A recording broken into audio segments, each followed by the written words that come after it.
In 1848, a single shout, "Gold," transformed America. In 2010, a new cry echoed across screens, "We're going mining!" But this time, the gold rush wasn't sparked by a riverbed. It was sparked by reality TV.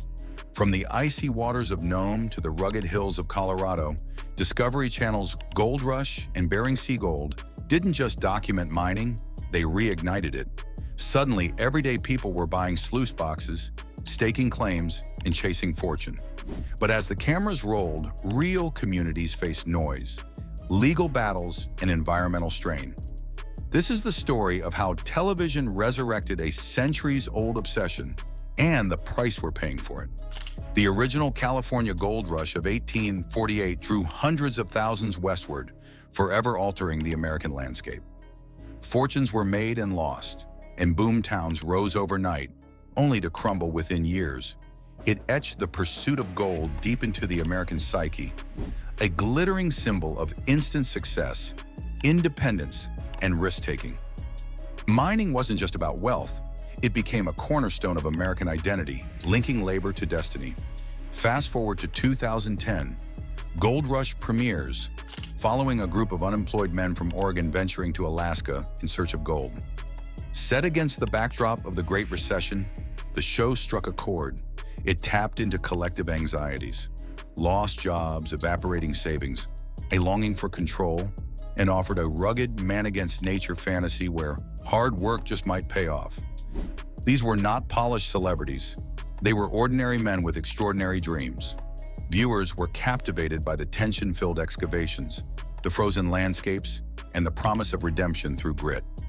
Within seasons, Gold Rush became one of Discovery's highest-rated shows, averaging over 3 million viewers per episode. It sparked spin-offs like Gold Rush, Parker's Trail, Whitewater, and eventually Bering Sea Gold, which moved the gold hunt underwater and added even more danger to the drama. Bering Sea Gold took it to another level. Operating dredges in the brutal Arctic Ocean, its cast braved hypothermia, mechanical failure, and constant danger. For fans, it was adrenaline television. For locals in Nome, Alaska, it was something else entirely. An influx of amateur miners, traffic jams on the tundra, and increased pressure on emergency services and the environment. These shows didn't just entertain, they inspired real-world action. Membership in gold prospecting clubs surged. The Gold Prospectors Association of America reported a double-digit increase in new members following the rise of mining shows. Sales of dredges, sluice boxes, and even DIY mining kits soared. On online forums and YouTube, amateur miners documented their quests, citing TV miners like Parker Schnabel as inspirations. In some towns, it felt like history repeating itself. Fairplay, Colorado, a town of 700, became a new base for Gold Rush production. But the modern-day prospectors didn't just bring pickaxes, they brought lawsuits. Residents filed noise complaints, cited dust and water contamination, and argued the shows disrupted daily life. One resident said, "We thought it would bring business, but all it brought was chaos." In Nome, longtime miners complained of skyrocketing permit prices and environmental strain. Traditional subsistence activities like fishing and crabbing clashed with the sudden rush of gold seekers in boats they barely knew how to operate. The local harbor master reported a threefold increase in vessel registration after the show aired. Coast Guard rescues increased as untrained miners capsized or got stranded. And yet the economic boost was undeniable. Alaska tour companies began offering Bering Sea Gold excursions. Mining supply stores popped up in small towns. Property values in some mining areas rose, driven by out-of-state investors hoping to strike it rich or film their gold adventure. Some local businesses adapted quickly, selling branded merchandise and offering guided tours to filming locations. But for every success story, there were many quiet failures. Amateurs burned through savings. Lawsuits were filed over claim, jumping, trespassing, and unpaid wages. Environmental groups raised alarms about runoff, fuel spills, and unregulated dredging damaging fragile ecosystems.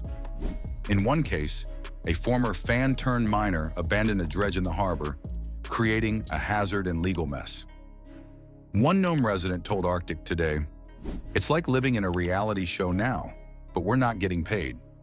We're just dealing with the mess. The sentiment echoed through towns affected by mining fame. The line between reality and television blurred, but the consequences were all too real. The shows also raised broader questions. What happens when entertainment reshapes real economies? When rugged individualism is mass-produced and televised? The shows offer a romanticized version of mining, dramatic music, hero edits, redemption arcs. But the reality on the ground is often colder, harder, and far less profitable. The miners might get a gold nugget, but the network struck ratings gold. Some cast members became celebrities. Todd Hoffman tried launching a music career. Parker Schnabel became a millionaire before 30, with spin-offs and branded content deals. Emily Riedel from Bering Gold launched a YouTube channel and parlayed her fame into a business. But many others faded, broke, or embattled in legal disputes over contracts, claims, and rights. For every Parker, many left with empty pans and maxed-out credit cards. By the mid-2000s teens, the reality mining boom began to cool. The novelty wore off. Mining towns tightened regulations. Viewership plateaued. Yet the cultural imprint remained, a reawakened American fascination with gold, and with it, the idea that fortunes can still be clawed from the earth with enough guts and grit. It became less about gold and more about grit. Who could endure? Who could hustle? Who could turn struggle into screen time? In many ways, these shows tapped into the same ethos that fueled the original gold rush: individualism, ambition, and the belief that success is out there. But in today's media age, that dream comes filtered through camera crews, scripted moments, and a chase not just for gold, but for ratings. Mining wasn't just a livelihood anymore. It was a brand, a storyline, a spectacle. The legacy of Gold Rush and Bering Sea Gold is more than a bump in dredge sales or tourism. It's a cultural mirror. They remind us that Americans are still enthralled by the idea of reinvention, of making something from nothing, of proving everyone wrong. But they also show how those dreams are commodified, packaged, and sometimes weaponized for entertainment. As we reflect on this modern gold rush, we're reminded that every shimmer on screen has a shadow behind it. The pursuit of fortune often comes with unforeseen costs, not just for individuals, but for entire communities and ecosystems. So what do you think? Are these reality TV-fueled gold rushes a testament to human ambition and resilience? Or do they expose the pitfalls of chasing televised dreams? Share your thoughts in the comments below. And if you want more deep dives into your favorite actors and filmmakers, make sure to subscribe to FilmVert.